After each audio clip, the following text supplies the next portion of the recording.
All right, everybody, and welcome back to another episode here of the Enough to Keep Going podcast. This is episode 249. We are one away from the big 250, the quarter of a millennia. This is the podcast for the week of July 3rd. So it is heading into a holiday weekend here in the States, but we are still here to talk about the gaming news of the week and what we've been playing. And joining me tonight is my co-host, Game Logic. How are you, sir? I'm good, man. It's been a busy week of gaming, so it's going to be chock full of news tonight and chock full of games. Well, let's keep it on moving then. So I'll start off because I am myself that sometimes I feel like I need to return to something or that I get caught up in the hype cycle of cross-media properties. And so when Crystal Dynamics, Marvel's Avengers dropped the mighty Thor character this week as a precursor to next week's Love and Thunder movie, I had to check it out, and I haven't gone back to the Marvel's Avengers since I got my PlayStation 5 in January, and then I just played around with the Spider-Man character a little bit, but really I was more curious about how it loaded and how much smoother it was compared to the PlayStation 4. But what I was surprised about was not so much the Jane Foster character, which is fun. It's a spin on Thor, right? It's a mirror of an existing character. Moveset isn't drastically different. A couple of different special moves, which are fun to play around with. What really surprised me is I had forgotten that there was a Nick Fury update in March that came out that puts Nick Fury on the helicarrier, which makes sense. But really what it does is it adds a number of introductory videos, some step-by-step pieces for people. It really smooths out some onboarding. That one of the challenges with Marvel's Avengers, once you're through the fantastic story, is that you're kind of tossed into campaign mission, or individual strikes, small missions to run over and over again, and gear up for kind of end game content. There are a series of objectives which are always kind of buried, and over the course of 2.5 years at this point, they've continued to tweak the interface and the menus. There was an update probably a year ago at this point that really modified some of the power sets and just the menu layout of gear. So that has changed. But now with Nick Fury here, it seems to, at least from my perspective, it makes the kind of what you do after you're done doing the campaign a much more user-friendly slope. Like the objectives are a little easier to track, and they've played around with the war table, which was like a repeating series of missions that would kind of reset every 15 or 30 minutes or so. But one of the things that it did is that it didn't always scale to your character. And so now there are always some here that even as you're jumping in with Jane Foster at level 1, that there are a series of missions that are in the single digits and kind of slowly creep up with you, in addition to kind of end game content that was there. So it does make it a little easier to jump in and play. I've played a few missions. It's one of those where, like, I want to keep playing, in spite of myself to some degree, because the moment to moment is enjoyable, but it is still the kind of monotonous brawler aspects that it was, right? There's not a whole lot of story content here. There's a still image cutscene that comes in. It's, if you've seen the one online, it's pretty much the same thing. There's not a whole lot of difference here, but it is fun to play with, and it runs nice. And when you've kind of, when you're eager and thinking about that next property, it is. I've been thinking about this game because I've also been watching Disney Plus's Ms. Marvel, and the Kamala Khan characterization in Crystal Dynamics game was great. And so this gave me a reason to kind of go around and play both with Kamala Khan and also Jane Foster. So yes, it is somewhat of kind of fan cross media properties, but it's enjoyable, and it's a free add-on. It's so strange though. I mean, we've talked about this game so much, or not so much, but the year that it came out, and then Prime Tau picked it up kind of a year later on like $10. There's so many good things in here that are just encumbered by layers of systems that are unnecessary. And so it still is this dichotomy of a game. But you've also been playing a game that has some layers of systems in it as well. Monster Hunter Rise Sunbreak. So is this the Sunbreak? This is the demo that came out, correct? That you've been playing, Game Logic? Oh no, this is the game. Okay. So the game launched on June 30th, I want to say. So of course, Monster Hunter Rise has been out. I don't know, when did it come on the Switch? It was on the PC at the beginning of this year. Yes, it was Switch last summer or late summer, early fall, and then so Sunbreak did launch just this week. Okay, or at the end of June. Okay, and I don't know if I have it on PC. Yes, I had actually forgotten that I had bought it on Switch last summer, and so purchasing the DLC was no problem. It is not a particularly friendly pricing structure.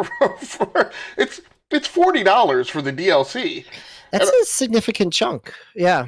Yeah, and I was originally looking at the pricing on the PC, and on Steam, there's a lot of negative reviews on the standalone DLC, which is also $40 on PC. And I was like, why are Steam people like hating on this DLC so much? And it's because it's $40 for the standalone DLC, which is almost the full price of it's 2/3 of the cost of the original game. You can get a $50 pack bundle that I think is the full. I think it's the full. No, the $50 bundle is actually just the deluxe pack, I think. So I think to get the game and the DLC bundled, I think you just get like a $10 discount. So I think it's $70. Actually, it's significant price check. Yeah. So actually, I guess it's more than that. I guess it's about a $30 discount. If you buy a bundle with the game and the DLC, you get that for $70. Okay, I'm fact checking right now. Yeah, please do, because I was super hyper confused. Because at first I looked at it on PC, and then I looked at it on Switch, and on Switch it really wasn't any more favorable. It was simply the fact that I had purchased the game on Switch before. I don't recall I don't think I own the game on PC, because I think by then I had learned my lesson after trying to go down the path of Monster Hunter World, and then I had bounced off Rise also. But I don't remember you sticking with it too long. No, it's an egregiously long, lengthy onboarding, which is just, with the same problems that Monster Hunter World had, which was that rather than just bring up the map and show you the icons of where every store is, they physically make you go around to every single store and interact with every single merchant, and I'm like, that's just unnecessary. I remember that in Monster Hunter World. Yep. Yeah. But now that I've been exposed to it twice, much in the same way that I did with Red Dead Redemption 2, where I kind of bounced off of it the first time around, and then, through the magic of enhancements on the PC, it just became so graphically appealing that I was willing to kind of, swallow my pride and go back at it again.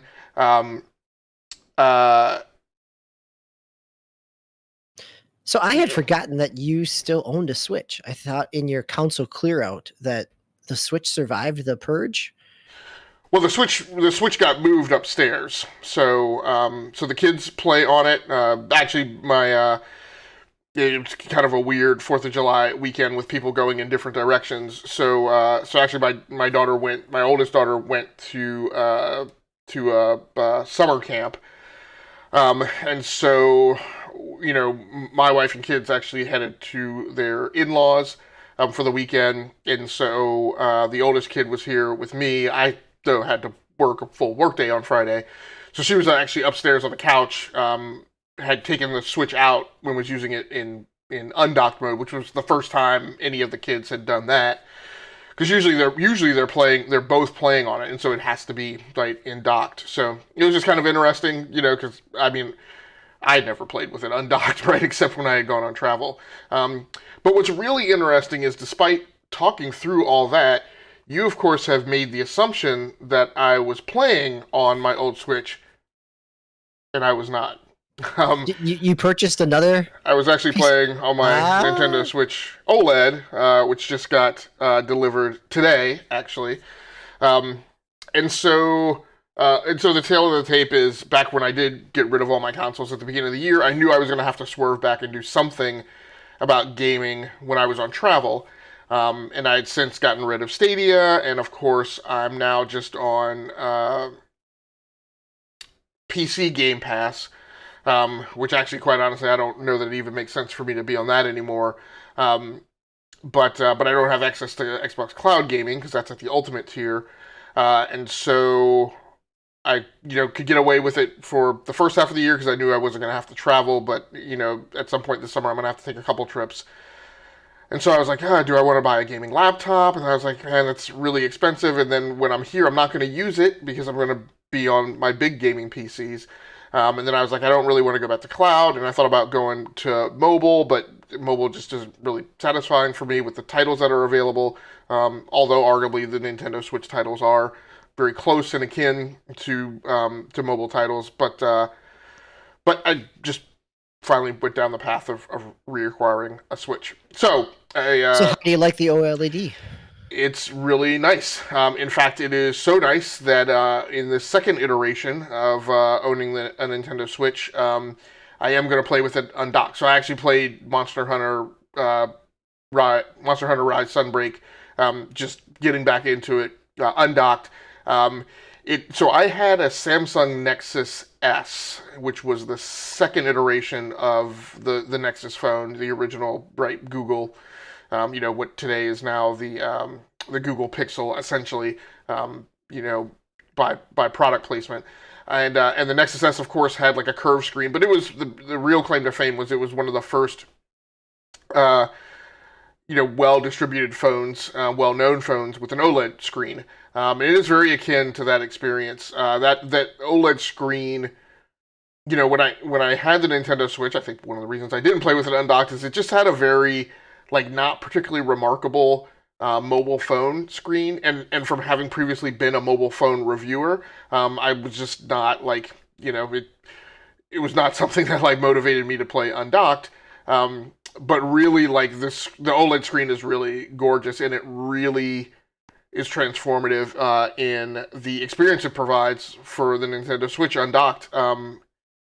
I was definitely one of those naysayers who, when this SKU got announced, I was like, it doesn't change the compute, it doesn't bring any new games, it's the same old thing, just the screen, changing that doesn't really make a difference, it doesn't matter.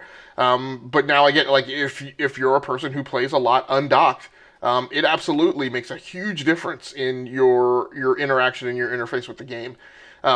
It actually, and we'll see how it goes, of course this was the first day. One of my problems in onboarding with Monster Hunter Rise the first time around was I was just bored. I was not paying attention, and then of course not paying attention in an incredibly detailed tutorial makes it very difficult. And in fact, that game spawned the conversation we had on this show, where I was really aggravated, and we talked through a lot of how tutorials should be done in games and game design, and I said that was the point where I said you should be able to, at any moment in any game, pop out of the main game, go to a tutorial, go to any tutorial, right? It shouldn't just be one massive tutorial with 39 different systems, right? It should be 39 different incremental lessons, and you should be able to go to any one of those. Monster Hunter. So in this case, if you forget or don't pay attention to those lessons, it can be really punishing, right?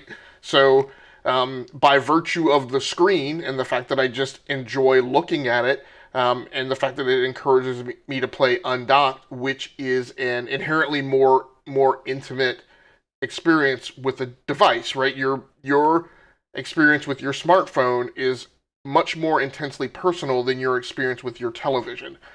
And so at least, in this initial outing, and I didn't complete the tutorial, but you know, but but I paid more attention, and so it's going to be interesting going back to it, um, and trying things out. So super impressed with the Yeah, device no, from that I perspective. would agree. I was surprised as well, right? I picked it up kind of reluctantly, kind of waited for a used copy to drop. I think I picked mine up for like 260 on Amazon. Um, because of exactly what you talked about, right? Like if it is only the screen, granted, I really appreciated and enjoyed my OLED on Vita, and the clarity there really, one of the reasons I came back to the Vita well after it was dead was that it was just easy to look at and to pop in and play either an indie game or an RPG on. And yeah, and I'm surprised at how I notice the the size of the screen difference, right? It is not significant, but going all the way out to the bezel versus having that kind of black border from the original one. I mean, I've gone back and forth over the last couple months of having an OLED, and it's, it is nice. It is real nice. That is, yeah. So that's, I'm glad you're enjoying it. I actually just this weekend hooked mine up to docked for the first time to a 1080p, and while it looks fine, it makes me prefer playing handheld because it is so crisper, right? Like, I mean, it looks the same as what the old one did when you stick it in a TV, but putting it, sitting on a couch with it or traveling, it is really nice to have. Yeah. Yeah, it's. I mean, it is a thing that like makes me like kind of like with my first iPad, right? And actually later, when I've gotten the nicer iPads, right? I walk into the studio and I want to go pick up the tablet, right? And that's, I mean, again, it's just the first couple days. I walk into the studio and I've put this, whereas before I had it like tucked around behind the TV, and like quite often, like I'd be like, oh man, I haven't played that thing in like 2 months. And now it sits prominently out on like next to my main gaming PC, where I have it, wired into a monitor that has like three different inputs to it. And but I walk in the room, and whereas before with the regular Nintendo Switch, I just wanted to bring it up on the like I want to pick it up out of the cradle, and play with it in handheld mode. So it'll be interesting to see how it goes. There were some things I was disappointed in. I mean, first of all, I mean, I wasn't disappointed in this, but a lot of people made a lot of like a really big deal out of the LAN port right in the dock, and I'm like, if you just buy right the Fire Stick or Fire Cube LAN adapter from Amazon and just plug that in over USB-C, you get Ethernet. So I've always had Ethernet on my Nintendo Switch. But I was really disappointed. I was like, certainly they have to redesign that really kind of horrible port wiring. Like, Nope, you're still squeezing it in the back. that drives me nuts. Like wedging that HDMI cable in there with like a millimeter of clearance, like it's just a horrible maintainability. I mean, it's really. I mean, I should really grab like people who I have who do hardware design and say, look, this is the antithesis of when we say maintainability, right? This is difficult to get in. It's a pain. It's unpleasant to go like hook up that HDMI cable. So the power cable, HDMI, Ethernet. So I was really kind of. I mean, it's nice that the dock is white. I mean, I got the white one. I guess there's the white one. And I guess the blue and red Joy-Con one. So I'd hope that had been better designed. But overall, like I'm happy with the device. I'm still gonna play with it.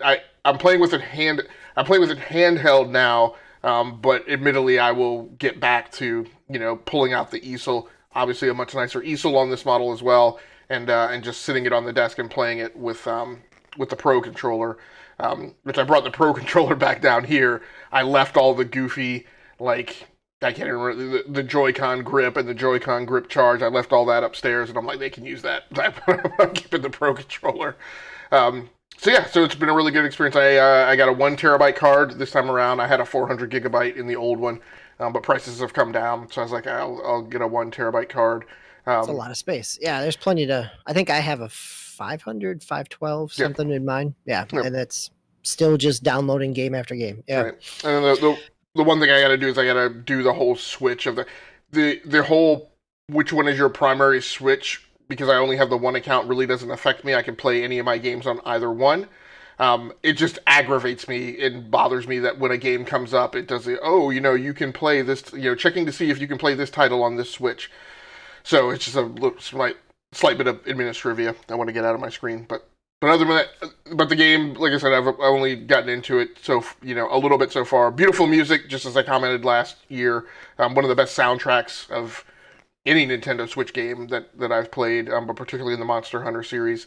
And Sunbreak should be interesting. Not a great pricing scheme though, but Nintendo's going to do what Nintendo's going to do. That's right. And you were right. It is $70 on Steam for the combo of them. So, well, speaking of Nintendo's going to do what Nintendo's going to do, let's. One of the things from this week was the anticipated and kind of rumored Nintendo Direct that was going to be coming. But the day before it came, it was announced as a Nintendo Direct Mini focused on third parties. So we've got all of these games here, and I think in what we've done with other things, we're just going to run through them, and Game Logic and I will jump in when there's something to say. Otherwise, some of these are, overall, I would say there weren't any big surprises, or there weren't any big kind of tentpole releases that I would say, but there were a number of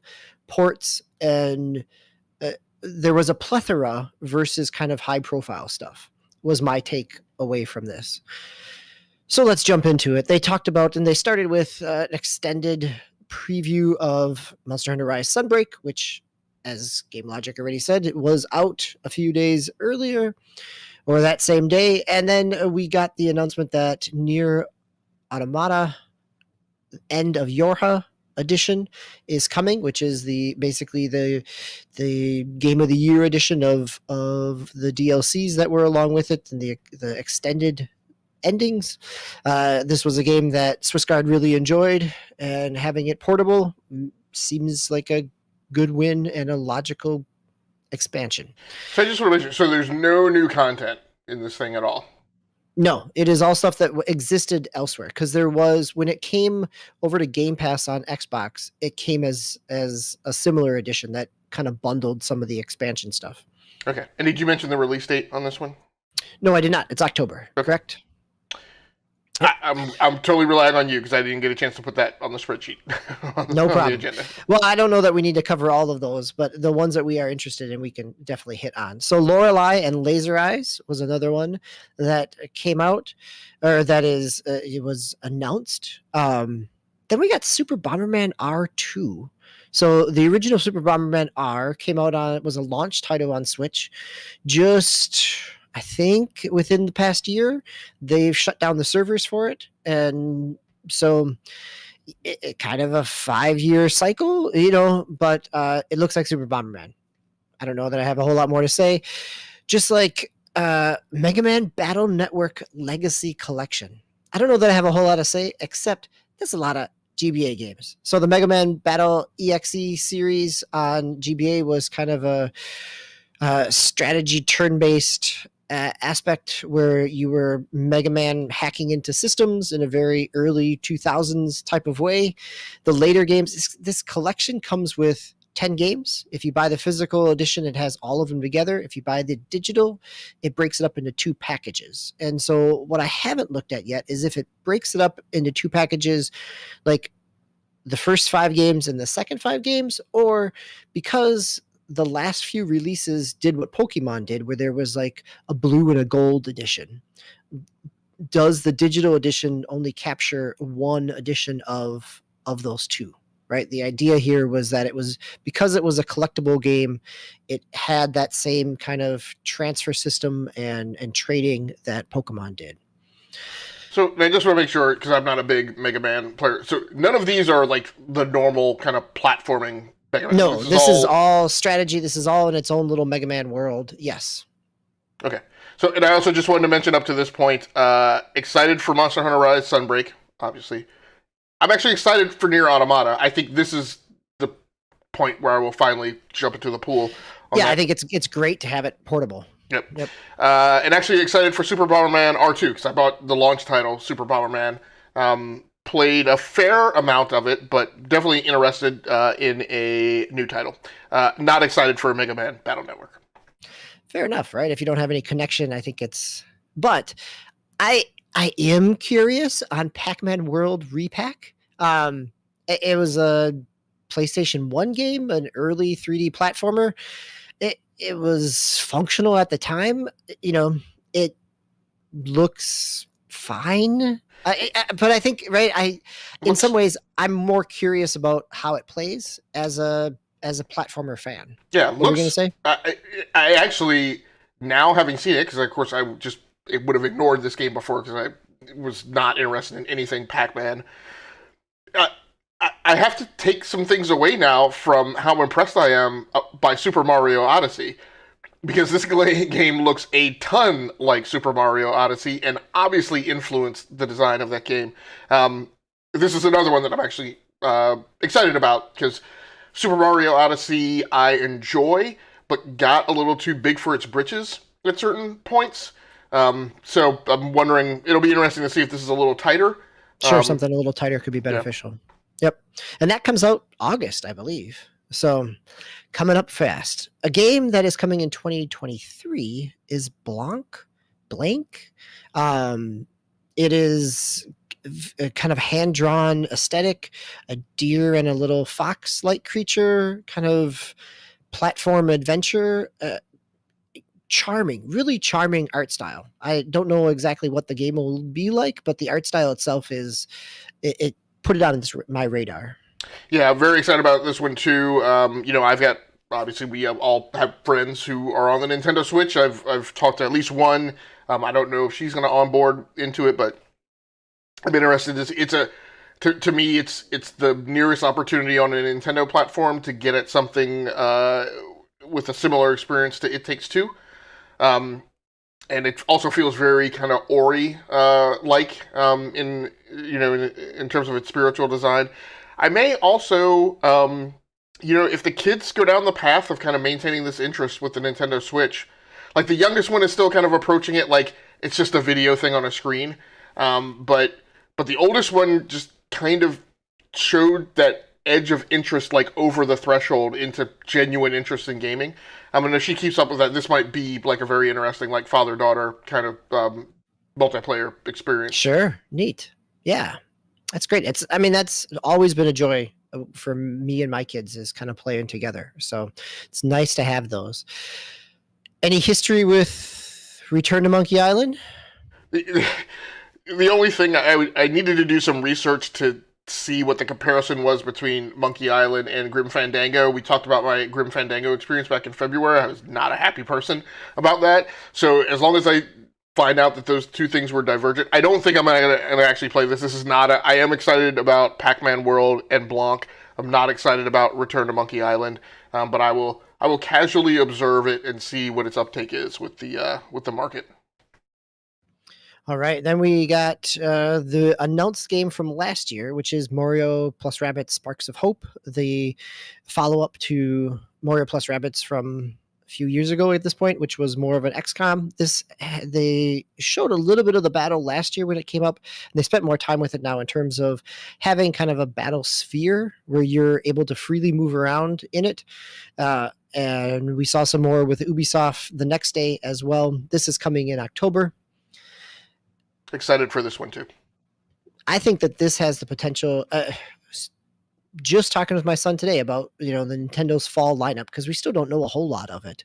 We know Splatoon in September. We know Pokemon in November. We don't really know an October game, but I could see that Nintendo could put their marketing behind this game, in lieu of having a strong first party title. So close to a first party title here is Little Noah Scion of Paradise. So this is Psy Games. Psy Games, they were the developers of Dragalia Lost, which was one of Nintendo's mobile games. There was a gacha game, and it is actually closing down its servers here in July. Good to see that developer is moving on to something else. This is a 2D side scroller with a little bit of gacha mechanic in it, but a roguelike as well. It's $15. It was a shadow drop that day. Art style is very kind of anime-esque. So, you know, I looked at it and then moved on. The same thing with Railgrade. So Railgrade is a train simulator, a train building simulator. It looks potentially really what it looks like. It could be really good. My thought was that seems like a lot of detail on a small screen, and that would be the concern. Yeah, I think this would be, despite what we talked about in the opening of the show, I feel like would be one you would need to play, on a big screen. That being said, super excited. I have a block of train simulation games that is on my playlist that I've said I need to get back to. I always have a ton of joy. This game looked very similar. I need to go check the developer because it looked very similar to a game that was on the Epic Game Store. I think that they actually gave away for free earlier in the year. Like it was like the post Civil War time period kind of age of rail. So it was like the 1800s or so.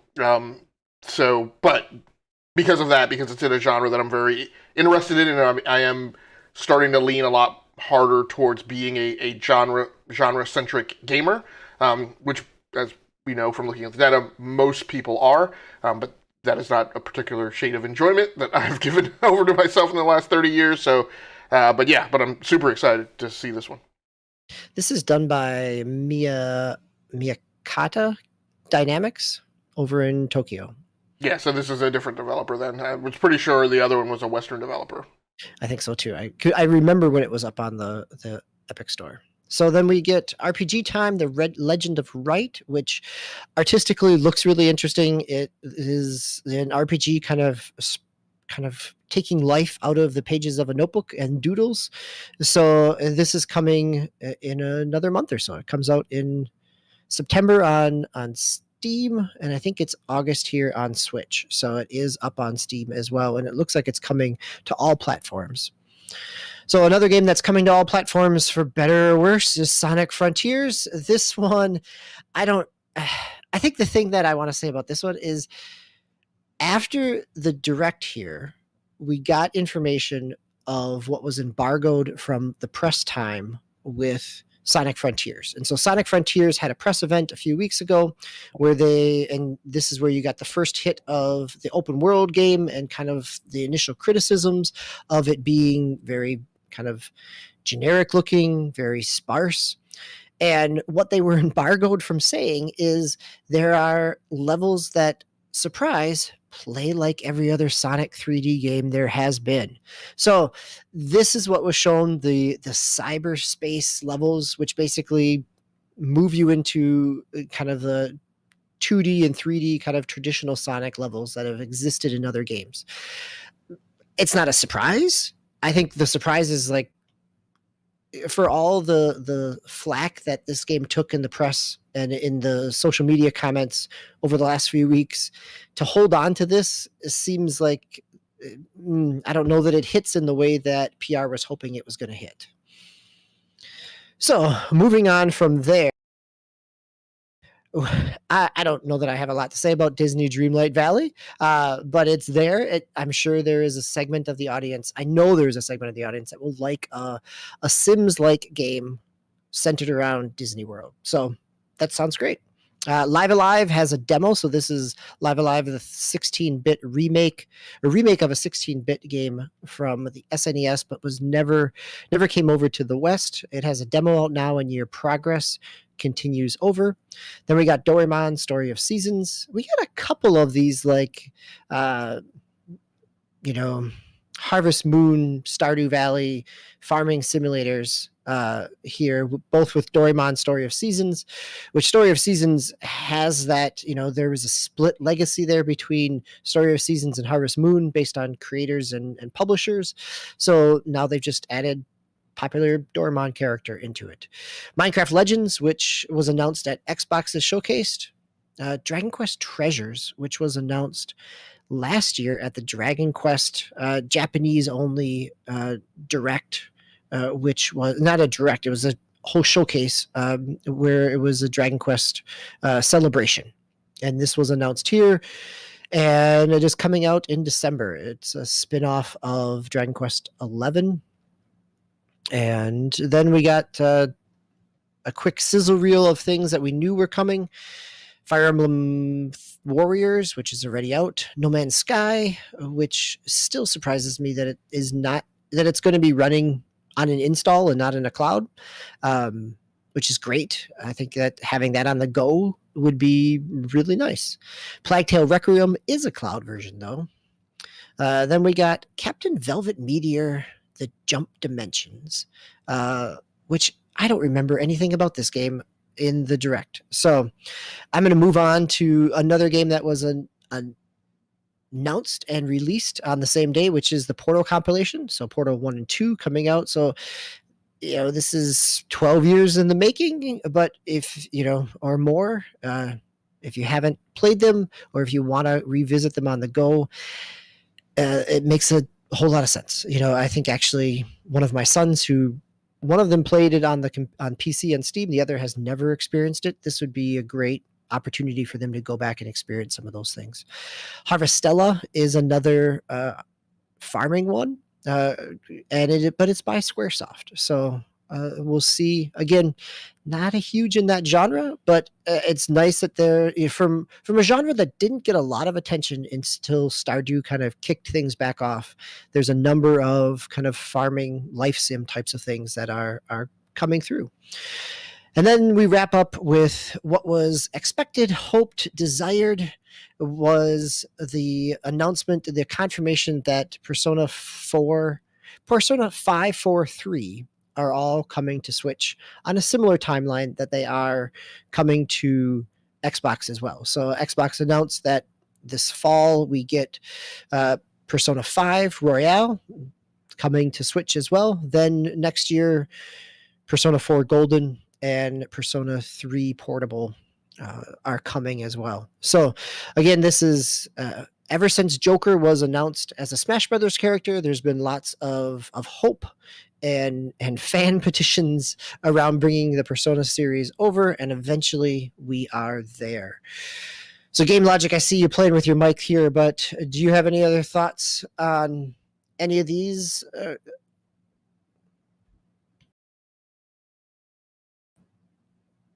Maybe. I know you're working on it. So jump in when you're ready. So I think the Persona series, as somebody who has played them on portable, I played 4 on Vita and 3 on PSP, and I've played a little bit of Persona 5 on PlayStation 4, but really the time I played it, it was also right around having a Switch, and all I could think about was I'd rather be playing this, on the go, putting it down, moving from room to room with it rather than stuck at a stationary console. So, yeah, your last run through there right at the end are a bundle of titles that I'm super excited about. So I'm super excited about Fire Emblem Warriors 3 Hopes. I've talked about before how Three Houses just was this really engaging, transformative experience for me that I did not expect. Particularly in the way that school was very similar to the college that I went to, and then also is kind of very similar to kind of Harry Potter, right, to Hogwarts in a lot of ways. So super excited about that, to get back into Fire Emblem.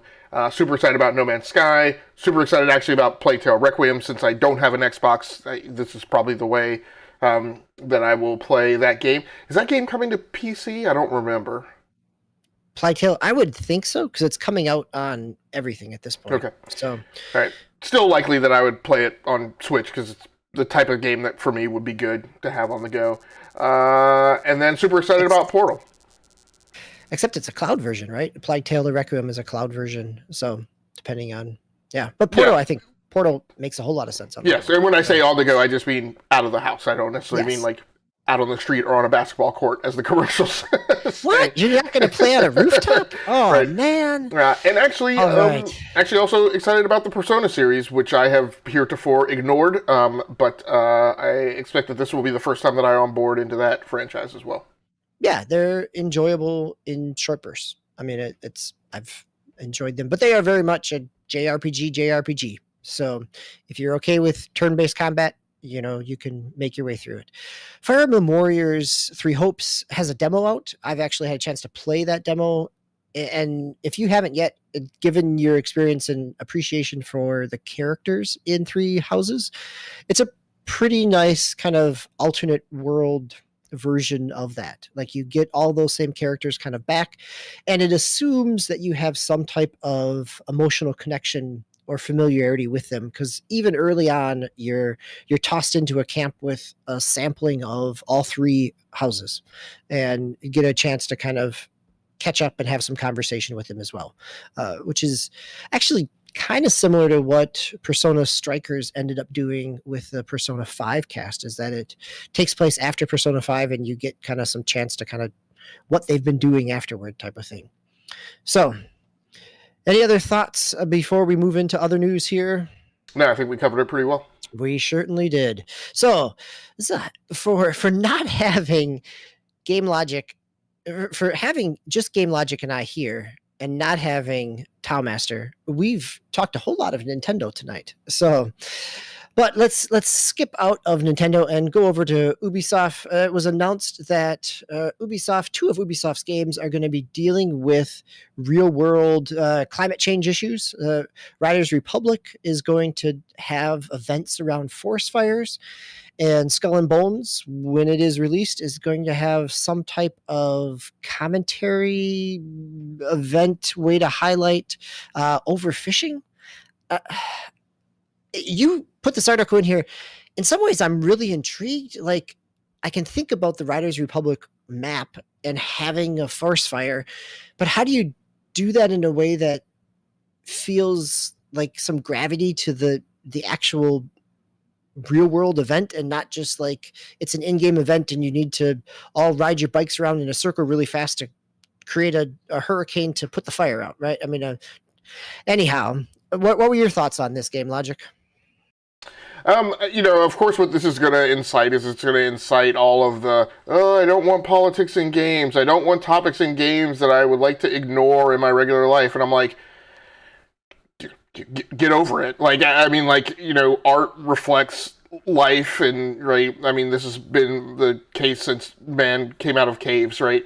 What I think is super interesting about this is just the same thing that we kind of talked about with the Forza reveal, right? These are dynamic events. And so in the midst of an event, a thing will happen that will change over the duration of its persistence, right, as an entity within the game. And that to me is super interesting.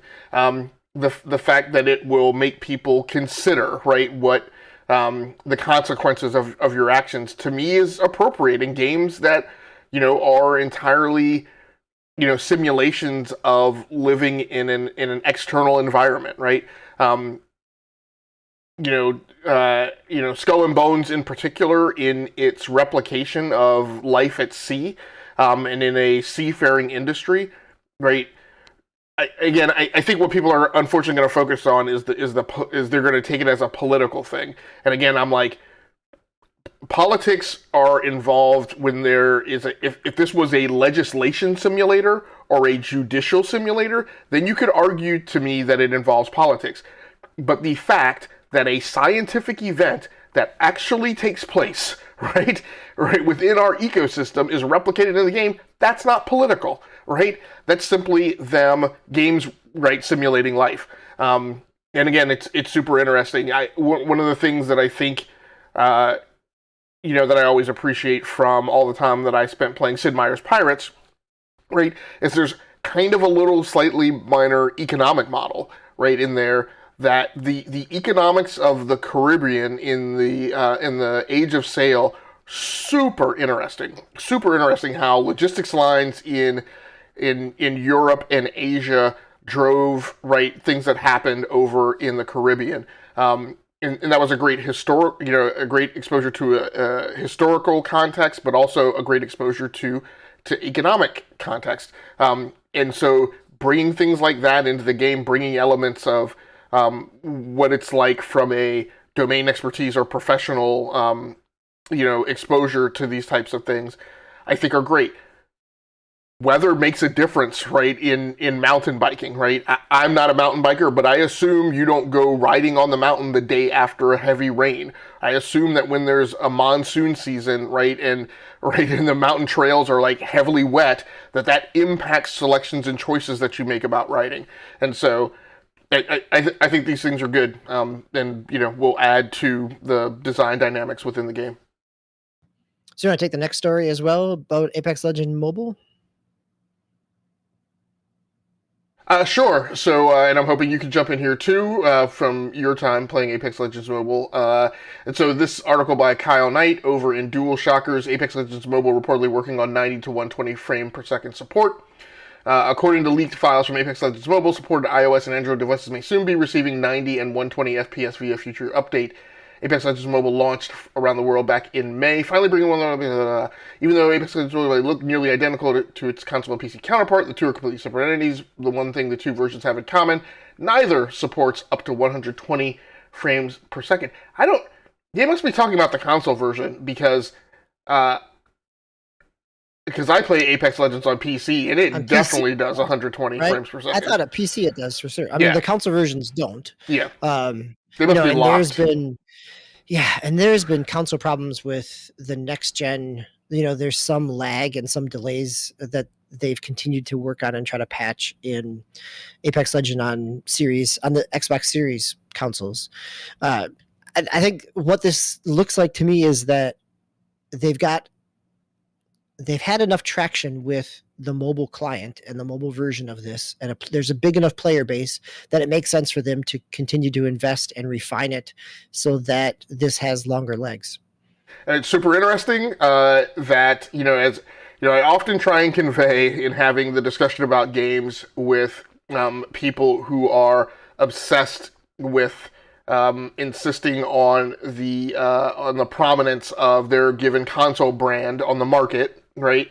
I'm like, people don't understand, right, how mobile compares to console and how console compares to PC, and how even though PC is a lower percentage, it still drives a lot of the technology, right? That those technologies are, they don't get the whole holistic thing. And so this is a great example of where performance on PC way higher, because PC players are likely to not stand for a competitive first-person shooter that is capped at 60 frames per second.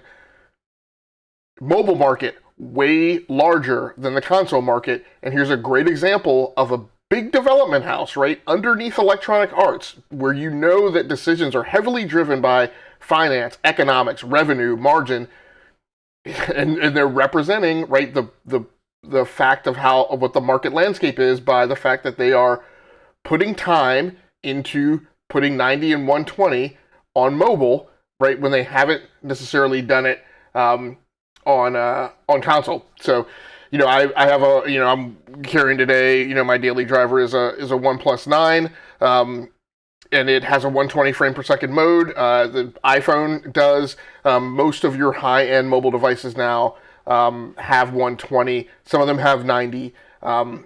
Your mid-grade phones now have a 90 frame per second mode. So, this is it's great.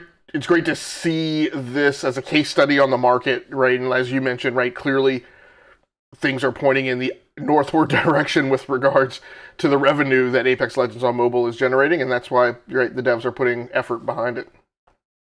Yeah, I think you're exactly right. Like, this is a clear sign of economics driving decisions, and I think it's really. I mean, I as somebody who doesn't necessarily hook up a controller to mobile devices, I am glad that what it does is just gets good games out in front of people, in front of more people, right? Like, I am glad that this game is getting that type of development because it is a full-featured game versus, a series of microtransactions and multiple currencies and gotcha devices that, as somebody who has fought the urge to reinstall Diablo Immortal for the last 2 weeks, I'm still Diablo Immortal free. So yes, I'm glad that we are talking about full games and not just, transaction simulators. Yeah, So we should clarify that this article is written on the basis of information that was discovered by a data miner and leaker. So this is not an official announcement. Nothing's confirmed yet, right? That right. this is, yep. Good to know. But good to know. This to me is like a no-brainer. I mean, when Asus I can't remember the name of the manufacturer. I don't know. But when Asus and many other smartphone manufacturers are making dedicated gaming phones, Razer obviously made theirs. I struggle to understand why you wouldn't put one of the top gaming games. I'd be interested if Call of Duty Mobile has similar performance, but at least this is one that's moving out in that direction. All right, I'm going to skip ahead here. I'm just going to quickly touch on that last news story that I had, which was the Proletariat, which is a Boston-based developer of another Battle Royale game, SpellBreak, announced this week that they're closing down. SpellBreak's been around. Towmaster had played a little bit of it and talked about it on the show back in probably 2018-19 when it came out. It's closing down in early 2023, and that the next day Proletariat announced that they have been purchased by Blizzard and that they are working on the World of Warcraft expansion. Just kind of another interesting piece here as Blizzard expands and grabs a couple other developers. The movement system in SpellBreak was really good. This was the kind of Harry Potter Battle Royale game. So if they're able to take some of those engines and physics and transplant them into World of Warcraft and some of the dragon fighting that is supposed to be coming with the expansion, that seems like a good get for Blizzard, who needs some help. But anyhow, so we're moving into our closing roundup here of a couple of games that we've been playing. Game Logic, you have 2 FPSs here, both with a Bungie legacy. So Destiny 2 and Halo Infinite, 343's Halo Infinite. You have the battle passes for both of them. Are you churning your way through? Yeah, just before I comment on that, so Call of Duty Mobile, I don't know if it's done yet, but they were definitely developing a 120 FPS mode for their game that is only appears only to be compatible with the Sony Xperia 5 II, the iPad, and the Xiaomi. That was the cell phone manufacturer that I couldn't remember, that produces a couple SKUs of gaming phone, the Xiaomi Poco X3, and they're maybe coming to Samsung devices also. But yeah, I have been continuing to play Destiny 2 and Halo Infinite. I do have the battle passes for both. The Destiny 2 battle pass, I actually feel a little bad because I just bought the whole thing at the beginning of the year, and then have proceeded, as I've gotten very deep on Halo Infinite, have proceeded to not play Destiny 2 as much. I did get back to Destiny 2 this week. Actually had a Twitter mutual of mine. We ran a dungeon today, unsuccessfully. But then those are tough. Yeah. Those are, yeah. Well, and this is the thing is, and this is most of my commentary on Destiny 2. The dungeon wasn't hard. It's that over the years, and I'm sure Swiss knows this better or could validate whether it's true or not. For me as a normal, over the years, Destiny 2 has walked away from this notion, right? There was always this notion of there was the base game, and then there were additional rivulets you could run down if you read the grimoire and got into all the information online, right? But to me now, the game is impossible to play without doing that stuff, without Googling. I went into Season of the Haunted and just tried to listen to the cutscenes and pay attention, and it's completely Byzantine to me what in the heck you're supposed to do walking into Season of the Haunted. And the information that I found online that kind of told you, okay, this is the sequence you need to go through, I'm like, that did not appear to me to be readily and transparently presented in the game. And that, and that's very World of Warcraft like, right? And I guess maybe that's the natural evolution that I should have been expecting. But we all know from my tastes and my penchants that does not make me happy. And it's not going to get any better, right? As the lore gets more and more complex and convoluted, it's just going to continue going that way. And so, last night I jumped back in. I told you that, right, that I was like, hey, it seems to tell you to, like, start playing stuff in the Leviathan, but I'm like, the Leviathan light level tells you gotta be 1580. What I missed, because I feel like it's not presented very clearly, is there's a little tiny subnote, right, when you do the mouse over in that says, you will be temporarily boosted to light level 1570. So, as you told me, going to the Leviathan and doing Nightfall containment events is totally feasible when you're just at light level 1515, which is what I was at the beginning of today. But I don't feel like that's not, like, hammered home to you. So I was like, oh, I guess I got to go grind, write a bunch of stuff. But then, and then I was trying to do quests and things that were kind of laid out. I tried to do some of the Marasov things, and then, like, I was in the middle of a Marasov quest, and it just, like, ended. Like, it didn't do the mission end countdown timer and return me to orbit. It's just, it appeared that I had done what I needed to do, but there was no, like, fireworks that go off, like, to kind of clearly convey to you that, I was like, oh, it just tells me now at this point to go kill Scorn. Like, but it doesn't say I have to do it here. Like, so, it's just, like Swiss has mentioned, like, this is probably going to be my last year, right, like, dedicatingly hardcore playing the game. We'll see how it goes. But last night I just, like, flipped over, right, in a very binary format, and I'm like, I'm just pulling a guide, not to give me, not a walkthrough, but just here are the quests and the sequence of things that you need to go through, right, and, like, a lot of the stuff, so I went and did nighttime containment events, and then stinking opulent keys. And then this is the same thing they did in Warmind, and I did not do that quest in Warmind. Because I'm like, I'm not running around and finding the exact specific location to a unique key, right? And again, this is the thing, like... You remember that, yep. Yeah, like, you can't figure that out from just staying inside the fabric of the game. The only way to find that is, well, the only way for a working adult with a house and a family, right? I'm sure somebody, like, just spent, like, 6 hours or whatever just running around, right, trying to find the location of the stuff and marking it on a map. But, like, the normal American adult does not have time for that, right? So, I'm going to have to go out and, like, and read all this stuff, before I sit down to game, which there is an edge of an element of that that's kind of interesting, right, where you're kind of in, like, the virtual map room, right, kind of marking this stuff out and planning it out. But then it's disruptive when you sit down and you play and you carve out 2 or 3 hours and you hit a speed bump when you're like, I don't know what this thing is. I don't know where I'm supposed to go. I don't know what I'm supposed to do.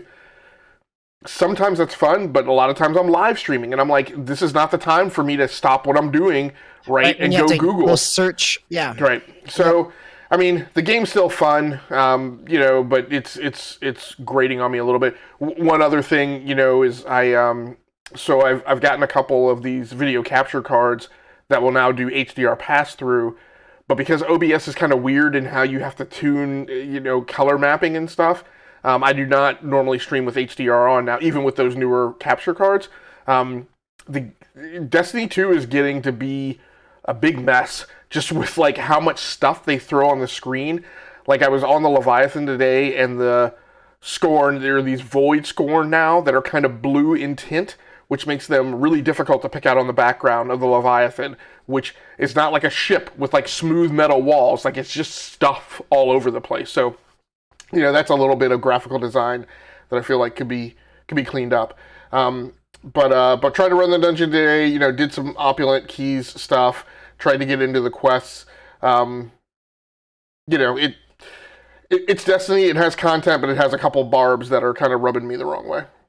I'm impressed that you're kind of fighting through those barbs. So, right. I mean, as somebody who enjoys playing Destiny and enjoys the story, but also finds the intersection of how the game puts that story or how grindy the seasons become. I don't know that I've actually gone back to Destiny in a month. Like I finished up the Witch Queen stuff and got through that, and I'm excited about what comes next in terms of next year because it looks to be a big confrontation and potentially a little bit of a reset in terms of some of the story, but yeah, it's that daily, weekly, seasonal stuff that really just I have not engaged with it in a number of seasons. So, and that's a good differentiator, and I should maybe give it credit for that, right? You're exactly right. That is the off season, like the seasonal stuff. The core campaigns, I think, are still kind of fine. The core campaigns still follow that kind of Red War campaignish kind of framework. The Witch Queen campaign itself, I thought was kind of great. The best time that I've had in a campaign in Destiny in a long time. But whereas I used to kind of give them credit for like always having those additional quests and keeping up the storyline, like it's gotten very convoluted. The other thing is it's very interesting from a writing perspective that it seems the game narratively has gotten very soap opera-ish in terms of they've had a lot of these standing characters around for a long time. You're seeing Mara again. You're seeing Crow again. You're becoming more familiar with Queen Kaedal. Like, all these are kind of becoming, like, big personalities in the game. And all the little voice snippets that you hear, like, in the Season of the Haunted, everything is just very, like, personal. Like, it's like sick burn, like, every time I play the game. And I'm like, it's losing a little bit of the sci-fi kind of... Maybe in my mind, the sci-fi genre is supposed to have a little sterility to it, right? And not like and keep like the personal friction like to like one or two main characters. But it seems like two characters can't talk in that game and be civil to each other. So it's just interesting. I will say that in game, the Season of the Haunted, part of that is like they're faced with their internal demons. Like they've got to go back through and face those things that have haunted them, quote unquote, throughout their lives. And so it makes sense that it might be a little more snark and a little more hurtfulness because they are closer to the bone. So, but you've been playing some multiplayer over in Halo Infinite. How's that been going? I've been playing a lot of Halo Infinite. Again, I've gotten both battle passes. I finally cleaned out and rolled credits on the Season 1 battle pass. Knocking out all 100 levels. Of course, I had gotten the Season 1 battle pass and then like didn't play it in Season 1. So I basically have to fit 2 seasons into one, which fortunately I can do because Season 2 is 6 months long. So, but yeah, I was a little disappointed. I mean, lots of people say that they're disappointed in what you get in the battle passes for Halo Infinite overall. I haven't been. It's been fine for me. I will say it was, Call of Duty, when you knock out level 100 in the battle pass, it's almost always like a skin, and a very like fancy skin, it's typically like a reactive skin, and for one of like the characters introduced right in that season, you knocked out level 100 right in battle pass 1, and it gave me like a helmet, and it was a very kind of nondescript like helmet, like in fact like the really cool helmet, which is the kind of bubble helmet with the white skull face on it that it looks very similar to Call of Duty Ghosts like symbology. That's at like level like 70 something on the battle pass, and then so you knock out 100 and you get like you get an ODST helmet. So I was like, okay, whatever. I mean, but what's neat now is I have a bunch of different stuff, right? So I can, play Barbie doll, right? And put all these different looks together, right? As I go into my matches. But on to Season 2. And it's, it still does for me what it, I still like it. I still enjoy it. Part of that is getting a little better at it. Now I get it. Like people who are good at competitive games, like really enjoy them. and I do too. So, and that's what's funny is the contrast to that is that's also probably why I went down the path with the Nintendo because with the Switch OLED because I was like, I really like the PvP stuff. I really like the shooter stuff. I want to mix in a little bit of kind of like my favorite genres, like with the train simulators, flight simulators, racing games, stuff like that. Although I may tweak, and keep PvP shooters as kind of my main. But I was gaining a skosh of an interest to get back to some story-oriented stuff without too much feeling of obligation, and so while I've enjoyed diving deep on Halo Infinite and to a certain extent Destiny 2 as well, it also kind of left a little bit of the landscape open for me to, go back to another platform. Nice. All right. Well, I'm going to wrap it up here. I have been traveling a little bit, so I've been playing on mobile as we've been talking about playing on Switch. I have not as much when I've been traveling. I've just been dipping into my phone and tablet. But one of the things that I played a whole lot of last summer was Retro Goal, which was a follow-up to Retro Bowl, which is Retro Bowl, which we've talked about here before, is the Tecmo Bowl-like football game on mobile and now on Switch. It blew up on TikTok earlier this year for some reason, because why not? Good for them. That's great. It meant that they he's got a lot more energy that he's put into it and a lot more time. But Retro Goal is a 16-bit, more or less, version of soccer, and which is enjoyable, great, quick little matches. But it also came at a time when FIFA 22 came out on Game Pass. So going from a simple 16-bit mobile soccer to a next-gen version of FIFA, there's a little bit of a learning curve, but it's actually, I don't know that I've engaged with a FIFA game. 2020, I did a little bit of, but I'm enjoying it. Playing a little bit of Ultimate Team. Benefit of Prime Gaming and Game Pass perks is that they've loaded you up with packs, so you've got a reasonable team that can take on some challenges. Taking on some challenges actually has helped learn certain skill sets in terms of how to do things. And, I'm playing a little bit with the kind of career mode aspect in there as well. So it's beautiful, plays really smooth. I'm surprised that I want to keep playing. How about that? I don't know that I've engaged that often in soccer in terms of a video game, but as I'm still churning away on Madden seasons, finished up 2 seasons of March to October. So I've kind of taking a break from MLB The Show. So it kind of slots in there in terms of something new sports franchise wise to tackle. Yeah, I was the same way. I've for my entire gaming life laid off of FIFA. And then finally went at it, with FIFA 18 on the Nintendo Switch. And I think I played one other version on like a full console, but I finally kind of got it, like why people enjoyed it, why it was exciting. Same thing I did when I, started playing NHL, right, on gaming platforms after ignoring that one for, a while, but finally got into it kind of in the 2000s, early 2000s, I guess.